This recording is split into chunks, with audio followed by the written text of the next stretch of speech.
Welcome to Clinical Data Talks, a podcast brought to you by CRS Cube. I'm your host, Sylvain Berthelot. Join me and industry experts as we discuss the latest trends impacting the world of clinical data. Talking about expert, my guest for today's recording has a lot of experience and a very impressive resume. He's been in the industry for over 30 years and he's had some very interesting roles along the way. I've picked a few of my favorite ones. A biometrics consultant within AstraZeneca's real-world evidence team, a consolidation project for the MHRA's Safety Vigilance Program, and managing the biometrics department for Mac Clinical. He's also a fellow podcaster, hosting the brilliant Pharma Prescribed podcast. I'm thrilled to share today's episode with Adam Walker. Hi, Adam. How are you doing? I'm great. Thank you, Sylvain. Thank you for that lovely, warm introduction. It's a pleasure to be here on your podcast. Well, and we've already recorded a podcast together on Pharma Prescribed, so it's good to be able to return the invitation. Well, thank you. So today we're going to talk about data management, and I'm quite interested in what you're going to share with us because you have so much experience and you've seen so many different aspects of biometrics, data management. So a lot to live up to, really. Starting with, you've had the very great experience to be able to build your own data management team from scratch, which is relatively unusual to be in that position. So what was it like? Are there any key highlights that you'd like to share with us in that experience?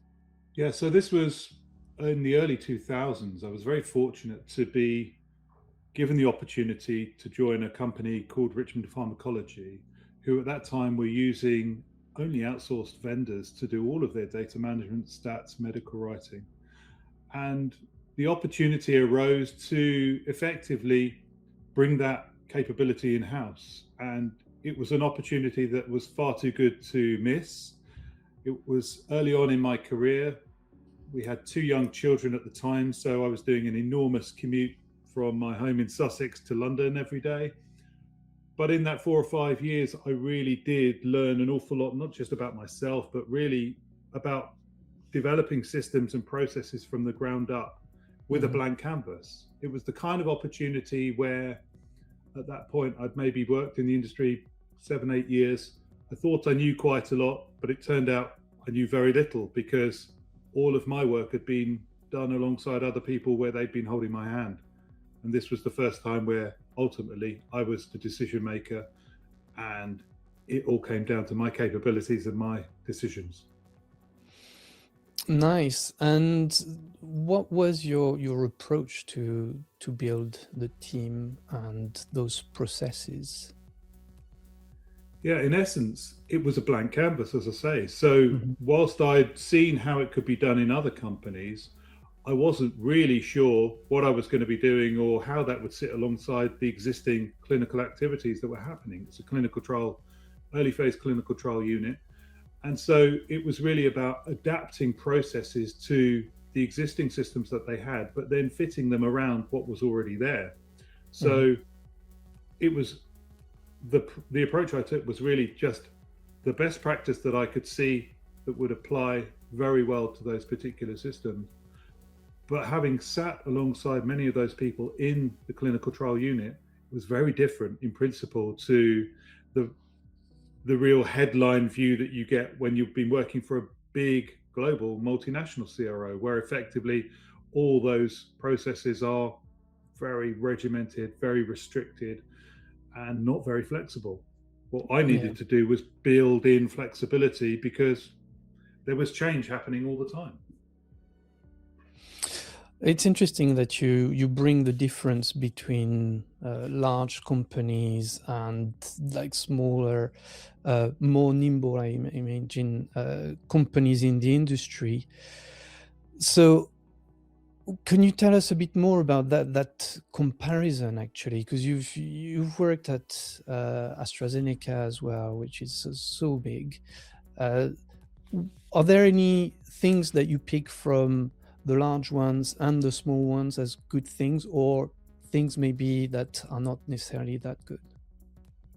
Yeah, so effectively, when you're in a small situation, turnover is quick, not just people, processes. Turnover is fast. Um, the scope of the work is extremely broad, and no one size fits all in any of those situations. Certainly not in an early phase, small clinical trial setting.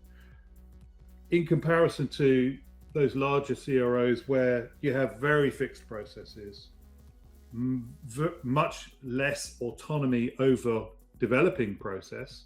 It may well be that in the very simple sense that if there is a deviation to an SOP or a process, you'll put that into various documents in the trial master file. But really, there isn't an awful lot of adaptation that happens in big CROs.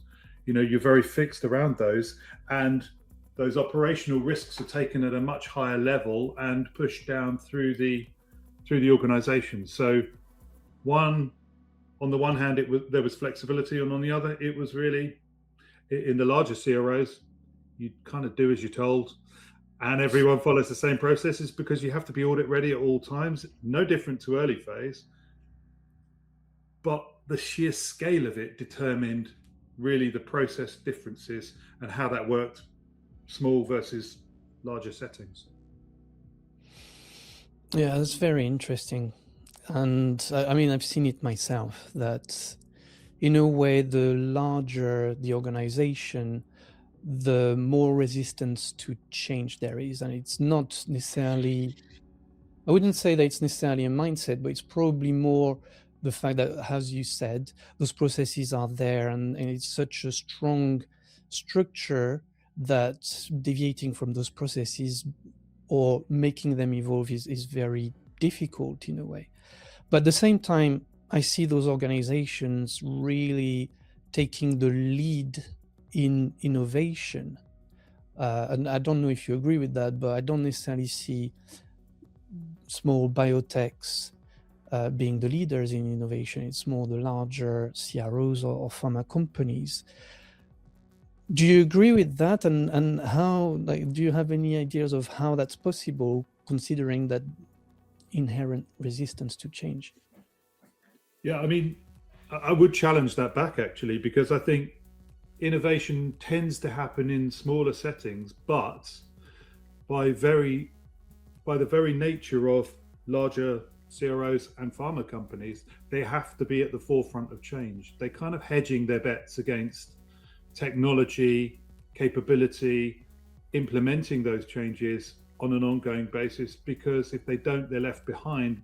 And also there is an expectation from regulators and from competition that they have to be seen to be doing these things really as quickly and as agile as they possibly can. But in my experience, the setting of being in a smaller early phase environment really in itself allowed me to drive those innovative changes, because there was a direct implication of not doing those things on a daily basis. So for example, if we didn't adapt a electronic data capture tool or a system process to what was happening in the unit that same day, we might lose data. We might not collect those blood draws or the pharmacokinetic data if there weren't a particular field in place, or it wasn't long enough. There were occasions when perhaps we really fast tracked that UAT, the user acceptance testing process, and maybe missed a couple of units on a particular number, and then we wouldn't be in a position to collect all the data that was really pivotal to the decision making in those clinical trials. So the adaptation had to be there and was very much adapted on the fly in the early phase clinical trial setting. That was my experience. Yeah, it's interesting because Whether it's a small unit like your experience or a large company, there seems to be an external expectation of innovating. For your experience in the smaller setting, this expectation was, well, we need to be able to run the study, or we need to be able to analyze the data. If we don't do that, essentially, we're not going to be able to do it. Whereas in the larger setting, it might be more an industry expectation or a regulatory expectation. Do you agree with that? Yeah, absolutely. I would say, in a small CRO, you own the work. Mm-hmm. In a large CRO, you own the process. And the process is not yours to define, it's given to you. So here's your tools, here's your menu, make a cake. Whereas it's very, very different in the small CRO setting. Yeah. If you were given the opportunity, and it's like your dream setting here, so you can go as wild as you can. If you were given that opportunity to, let's say, reshape a data management department in a medium to large company, what would you do? That's a really broad question. And in order to answer it, I think I have to bring all of my experiences to bear around that. And really, what I've seen and what I've experienced over those many years of working in this industry is that it is very similar to trying to build an aeroplane mid-flight. You're trying to change the engines, you're trying to flip the wings, the undercarriage needs to be changed mid-flow, but actually in an ideal world, we want to build something that's fully integrated. And I'm talking now about a system that's got EDC, clinical trial management system, ePro, safeties, imaging, the whole thing, but from the ground up. If I had my time again and someone gave me a blank canvas, I would start from scratch with a blank piece of paper and build it from the ground up, rather than trying to adapt and build and fix on the go. Because in effect, that's really what we're doing in clinical trials today. Because of the nature of the amazing transformations that have happened digitally and electronically over the last 5-10 years, those things have had to adapt on the fly, and effectively we're building mid-flight. The ideal, which we never have, is blank canvas to run alongside. And actually, as I'm saying it, what I'm thinking is really, you run your standard processes in one way, and then in real time, you're running them complementarily alongside, and then switching when everything has been validated and tested and works. That's an approach. But whether or not any companies have the budget, the time, the resource of people to do that is another matter. That's where innovative companies that are developing new systems perhaps have that time to do it, but you very rarely have time to do that when you're working every single day and you're trying to adapt processes as you go. Yes, and it's not only processes, but then you need to train your staff. Change brings risks, and we're a very risk-adverse industry. And at the other end, you also have your regulations. You need to follow the regulations. So I guess you never have a blank canvas because it's so structured around us. But do you think it would be possible for a large company to kind of reshape its data management? Or do you think we're in a situation where most companies now have established such strong processes around their existing technology that it's easier to add things to it rather than trying to change the core of the technology plus processes? Again, it's a very tricky question to answer. Where I've seen it work has been in big pharma, and big pharma have deep pockets. And what they've done, there's one particular example I'm thinking about without mentioning any names. where this particular big pharma company built a data science function and were effectively mining their own real world data based upon many, many years of their own clinical trial data, health outcomes research, all of that, by data scientists doing deep dives into their big data sets. The one place where that fell down, though, however, was that these data scientists did not necessarily understand where the data came from and how it connected through from humans to clinical trials to the whole life cycle of those data points. So there were brilliant data scientists able to mine existing data that was already there, but it couldn't be applied to the ongoing activities within data management, stats, programming, medical writing of those complementary systems that were already in place. So I have seen companies try and do that. And as I mentioned earlier, they're hedging their bets. They're effectively betting on the next big thing being that which is going to provide them with another income or revenue stream based upon the work that had already been done over the last 20, 30 years within their organization. Yeah. Do you think AI can help with, existing technology which impacts the data management processes, but do you think it's possible to add AI to improve existing processes?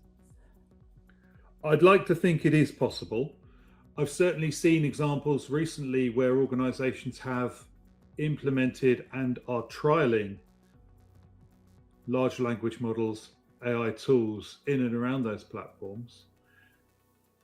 I think there has to be a mindset shift within large organizations where that can be harbored and embraced in change. And I think you made the point around change. Change management seems to be the thing that is probably the next big thing in all of our companies, because what that really means to those who haven't experienced change management is that you have external people coming in, describing what you're doing before, describing your role in the new world, and effectively selling it to the people that are sat in the seats doing the doing.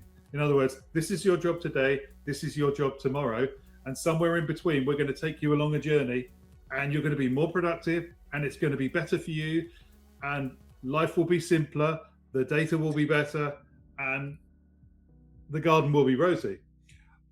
Change management is pivotal to all of those implementations around AI that you mentioned, but also I think with respect to the regulations, all the regulators, whether it be MHRA, FDA, EMA, and others, will all say that there are no rules around AI. You just have to describe what you're doing, how you're doing it, and give any external auditor or sponsor confidence that what went in has followed due process and you've documented exactly what you've intended to do, and you can follow that data point all the way through, following the breadcrumbs and the quality steps in place. So it's not necessarily about having process that says we use AI. It's what does your human in the loop do?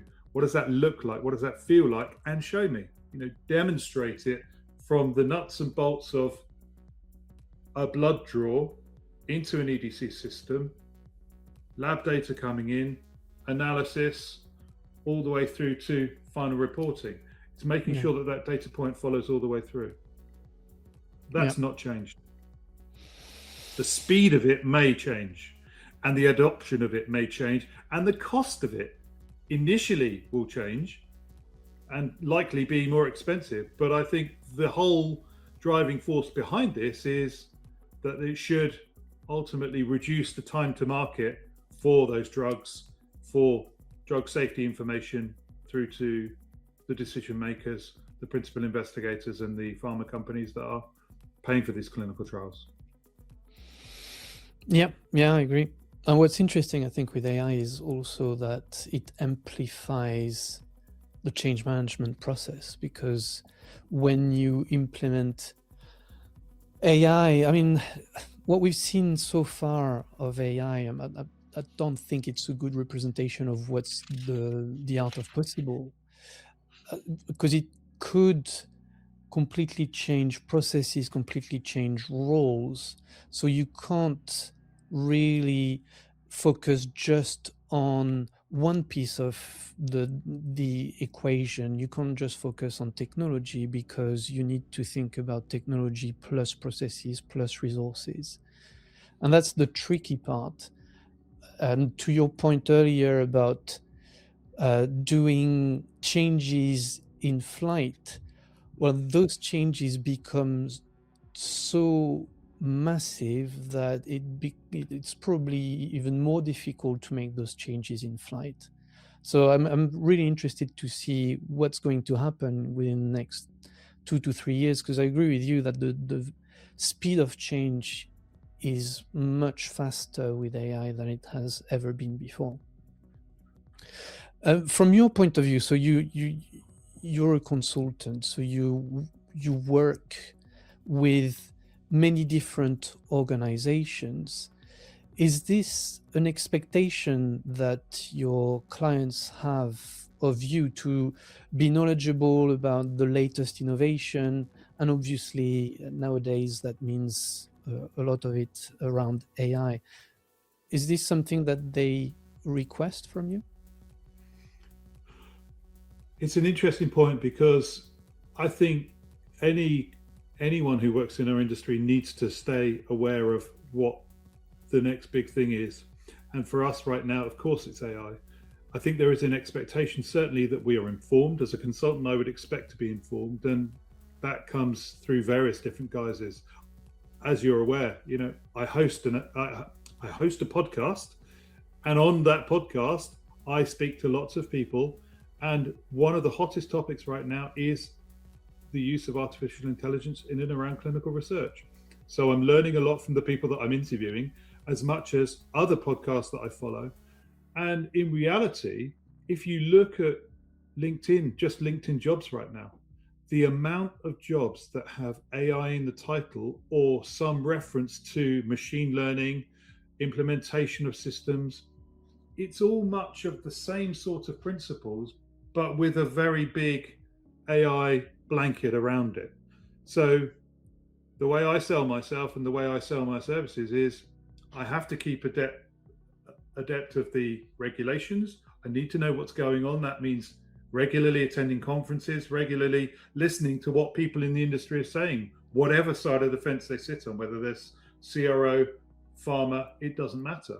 But in reality, you've got to be informed. And I think as a consultant, I wouldn't be doing my job, and I certainly wouldn't be selling my services if I wasn't informed. I'm also fascinated by change. In this industry, the reason I've stuck with it as long as I have was because it's all I ever wanted to do. I studied in order to get into clinical research and be around medical information. It's the thing that I love more than anything else, apart from my family, God bless them. But it's the thing that I find so fascinating. I'm learning all the time, and I would hate to be in a position where everything became routine. I like change, I like interest, and I'm enthused by the incredible things that I'm seeing today. And that's not changed for the last 30 years. There's always been the next big thing. This is just the next big thing. Yeah. Yeah, but at the same time, I feel like, so I agree with you, actually. It's just the next big thing. And we've seen the next big thing multiple times in the industry. But here I feel like we're in a bit of a wait and see situation, because I think from a technology point of view, from what I can see at our end, we can, or we very soon will be able to do things very differently. Whether the industry will be ready for it or not, that's the question that I don't have the answer to.